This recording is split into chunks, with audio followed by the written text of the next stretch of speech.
एक राजा था, उस राजा के राज्य में संकट आ गया और ऐसा घोर संकट आया माताओं कि राजा जब ज्योतिषी जी के पास गया तो पंडितों ने, विद्वानों ने, ज्योतिषियों ने मिलकर उस राजा को कहा, अगर तुम सुबह उठकर सबसे पहले जो व्यक्ति तुम्हें टकराए, जो मनुष्य टकराए, उससे भिक्षा मांग लो तो तुम्हारे राज्य का संकट टल जाएगा। ध्यान से सुनना। तो वो राजा ने कहा, मैं राजा होकर भिक्षा मांगूंगा?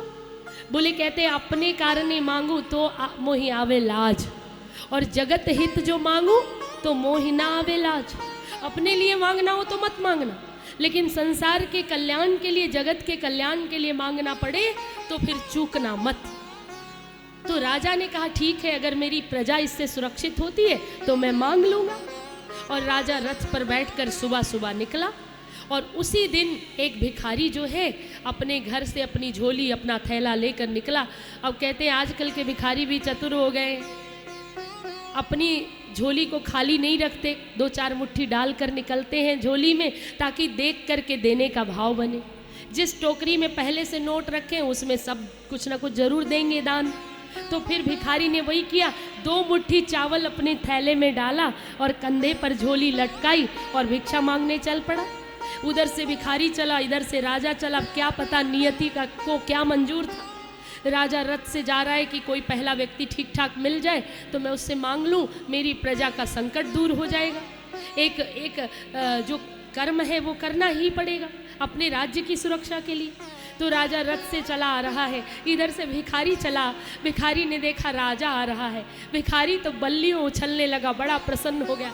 आहा, आज तो राजा आ रहा है, जाने क्या दे देगा, आज तो मेरी किस्मत खुल गई, आज तो मेरे भाग्य खुल गए, राजा आ रहा है। मिला भी पहली बार तो कौन मिला? राजा। लोग लाइन लगाकर अपॉइंटमेंट लेकर भी राजा से नहीं मिल पाते, और मेरे सामने राजा आ रहा है, आज तो मैं मालो माल हो जाऊंगा। ऐसा किसने सोचा? भिखारी ने। अब राजा क्या सोच रहा है? ये जो मैंने 2 कथाएं सुनी, दोनों कनेक्ट हैं आपस में। राजा क्या सोच रहा है? राजा सोच रहा है, देखो मुझे अपने राज्य की लाज बचाने के लिए, राज्य की रक्षा के लिए भीख मांगना पड़ रहा है। एक राजा होते हुए भी सब धन दौलत, घोड़े, हाथी, ऊंट, गाड़ी, बंगला, मोटर कार, सिंहासन, वजीर, मंत्री सब होते हुए भी मुझे भीख मांगना पड़ रहा है। पर कोई बात नहीं, मैं अपनी प्रजा के लिए वो भी करूँगा। लेकिन सामने से कौन चला आ रहा है? अरे मिला भी तो कौन? भिखारी। सुबह सुबह कौन मत्थे पड़ गया? सुबह सुबह भिखारी मिल गया। अब राजा मन में पश्चाताप करने लगा और भिखारी प्रसन्न हो रहा है। दोनों आए, आपस में जब पास में पहुँचे तो राजा रथ से उतरा। राजा रथ से उतरने लगा तो भिखारी ने अपनी झोली समेटना शुरू किया। आहा, आज तो मेरी झोली छोटी पड़ जाएगी, राजा जाने क्या दे देगा, इतना खुश हो रहा है।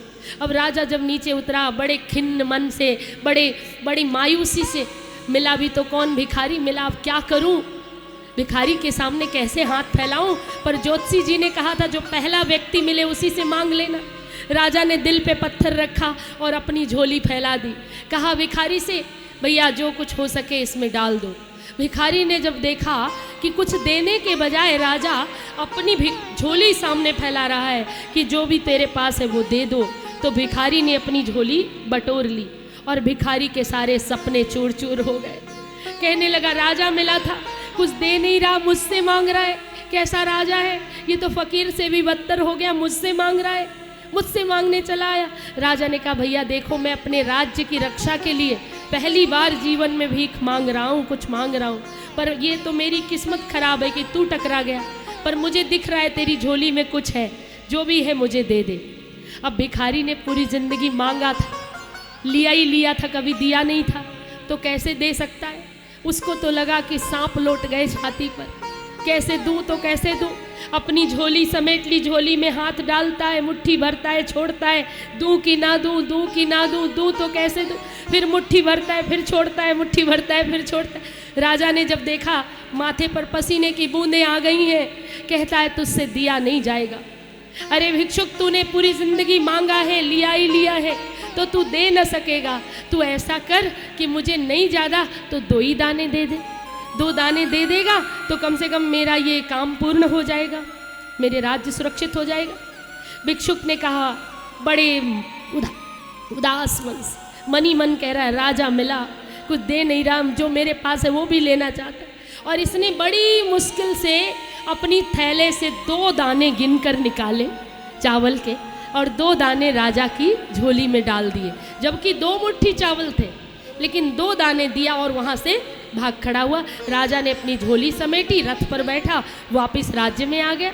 अब ये भिखारी पूरा दिन भिक्षा मांगता रहा, पर पूरा दिन भाग्य को कोसता रहा, मैं कितना दुर्भाग्यशाली हूँ, कितना भाग्यहीन हूँ। राजा मिला था, कुछ दे कर नहीं गया, जो मेरे पास था वो भी ले गया। राजा मिला था, कुछ दे कर नहीं गया, जो मेरे पास था वो भी ले गया। दिन भर रोना रोता रहा, शिकायत करता रहा। शाम को आज भाग्य भगवान की कृपा से उसका पूरा थैला भर गया भिक्षा से, बहुत अकूत द्रव्य दक्षिणा मिली। लेकर के आया, पूरा थैला चावलों से भरा हुआ है। और जब लेकर आया तो पत्नी को पैर पटकते हुए, थैला पकड़ाते हुए बोला, राजा मिला था, कुछ देकर नहीं गया, जो मेरे पास था वो भी ले गया। पत्नी ने कहा कोई बात नहीं, आज तो तुम्हें बहुत कुछ मिला है, लाओ इसको पहले देखते हैं। थैले को पलटा, पत्नी थी समझदार, जो नहीं मिला उसका अफसोस मत करो, जो मिला है उसको एंजॉय करते हैं। और फिर थैले को जैसे पलटा तो उस चावलों के ढेर में से भैया 2 दाने सोने के चमक रहे थे। पत्नी उछल पड़ी, कहने लगी, अरे ये सुनो ना, सुनते हो जी, ये 2 दाने आपको ऐसा कौन सा दानी मिल गया, ये 2 दाने सोने के दे दिए चावलों में। भिक्षुक को ऐसा कौन सा दानवीर मिल गया जिसने आपको 2 दाने सोने के दे दिए। अब भिक्षुक दौड़ा दौड़ा आया उन दानों को देखने, हाथ में लेता है तो चमकदार ओरिजिनल बड़े मोटे मोटे सोने के दाने देख करके हैरान हो गया। अब भिखारी के दिल पर जो बीत रही है आप ही सोचो। भिखारी सोच रहा है, बाप रे क्या हुआ, आज बड़ी मुश्किल से मैंने 2 दाने राजा को दिए और वो सोने के हो गए। अगर मैं 2 मुट्ठी पूरी चावल की राजा को दे देता तो मालो माल हो जाता। अरे लुट गया रे, बर्बाद हो गया रे, कहीं का नहीं रहा। सिर पीट पीट कर रोने लगा। सोचो अगर 2 मुट्ठी दे देता तो कम से कम पूरे दाने सोने के हो जाते। 2 दाने गिन कर दिए थे और वही 2 दाने सोने के हो गए। तो आप देखिए ये क्या है। भले वो ये कथा सत्य है कि नहीं, लेकिन मैं तो इतना ही जानती हूँ, इस कथा से समझ पाई हूँ कि जो दिया जाता है वही बस सोने का है, बाकी तो मिट्टी में मिलकर मिट्टी होना इस जगत की नियति है।